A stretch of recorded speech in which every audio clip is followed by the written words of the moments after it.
take one or two questions. Yes, there.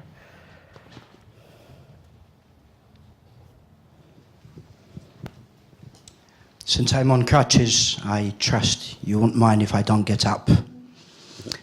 My name is Tony Kaczubay. I work for a talent acquisition and retention company focusing mainly on investor-backed startups. Two brief questions, if I may. First is of a commercial matter, and that is, where do you think governments in the region lack in terms of going towards this common market, let's just call it, on both skills, but also perhaps certain regulation, and any of you could answer that. And on top of my work, I also, here in the UK, help youngsters that are traditionally not engaged in politics to encourage them to get into politics. And because of that, a question for Danielson.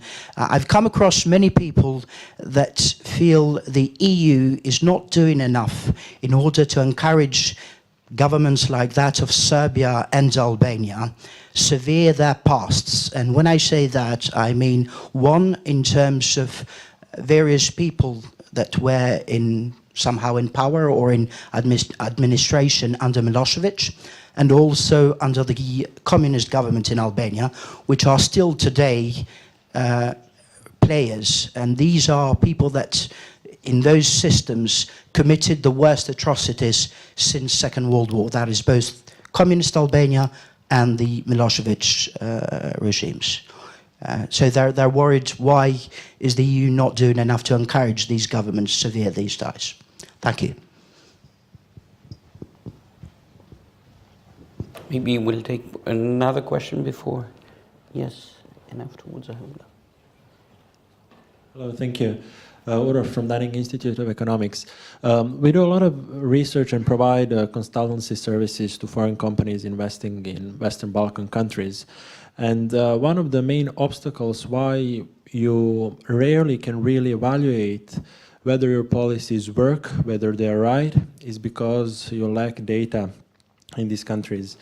There is so much data that can be collected and that could help us produce correct policy recommendations that make sense. I'll just give one example. Tax authorities are really capable of collecting a lot of important data about company ownership, about the amount they invest in employee training, what industries they operate in, so we could know whether it is better to subsidize this industry or that industry, and what is the human capital development within the companies and the progress within the corporate hierarchy. I mean, there is so much you can do about this. It's just that you need to amend certain laws and tell tax authorities, make this question in your form. So these are the things that countries can do without waiting for the EU legislation, for the chapter negotiation, whatever. Like, there's so many things that can be done at the technical level, but are not being done because it seems that always someone is waiting for some big laws to be implemented and from the EU to give advice. So question one, can you do something? We can assist, but can you do something without waiting for the EU to tell you? Thank you. Thank you very much. So maybe I will let, I know if there are, you want to start or on the three. I think the first question is probably not for me to reply to, yes, because if I understood rightly, it was what is holding back the reforms, if I understood rightly, if they are held back. The second one I probably could.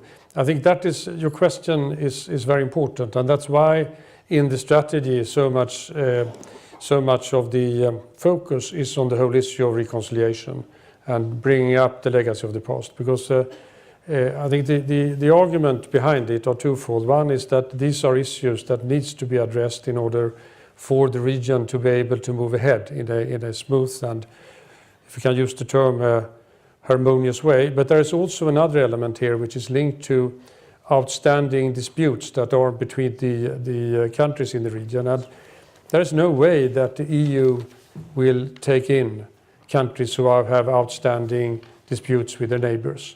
And that's the other reason why the issue is so important. So therefore, that's why you read so much about reconciliation. And that's also why you will see quite a lot of efforts from our side to support our partners in the efforts of bringing up this whole issue of reconciliation. Thank you very much, Christian. I will let you the last word, maybe.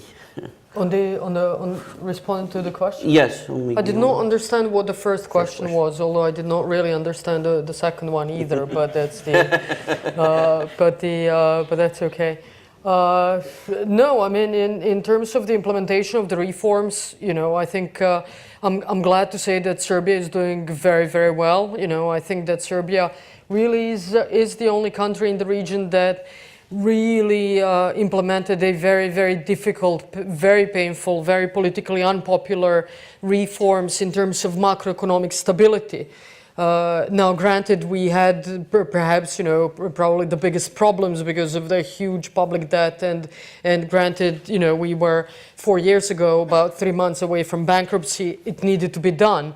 But the reforms were, if you go to, cutting pensions is a really difficult and painful reform. It had to be done because the government before that one really politically increased pensions without any really, it wasn't grounded in the economy. And the most is done in terms of the economic reforms. Now the time has come to really take a look at the reforms in terms of the rule of law, and a lot has been done in the public administration reform sector as well.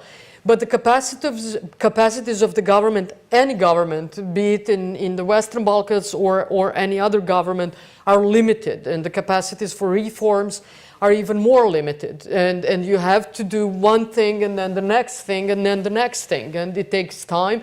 It also takes effort and political courage, and I think that many of the, in addition to Serbia, many of the other Western Balkan countries have really shown to be ready to take whatever needs to be taken to move their countries forward, not only because of the EU integration, but because first and foremost because of the quality of life of their citizens. So I think that we are on the right track, but reform take time. And they take capacities. Government cannot do it alone, and it's important for the government, and for the governments, I say this as the Prime Minister of Serbia, to be open to work with the chambers of commerce, with different investors association, with private sector associations, as well as civil society organizations, because the only way we'll do it is to do it together. So, thank you very much. That's a very good way to close this session, and thanking all the panelists obviously for their very active participation and also the inspiring idea they shared with all of us. Now it's also an opportunity to continue to work on this very ambitious agenda, implement it. Obviously, EBRD is very, very happy to support that in all the countries of the region and at the regional level. And I'm sure that we'll have other opportunities before the next summit also to deepen this very ambitious agenda. So thank you very much.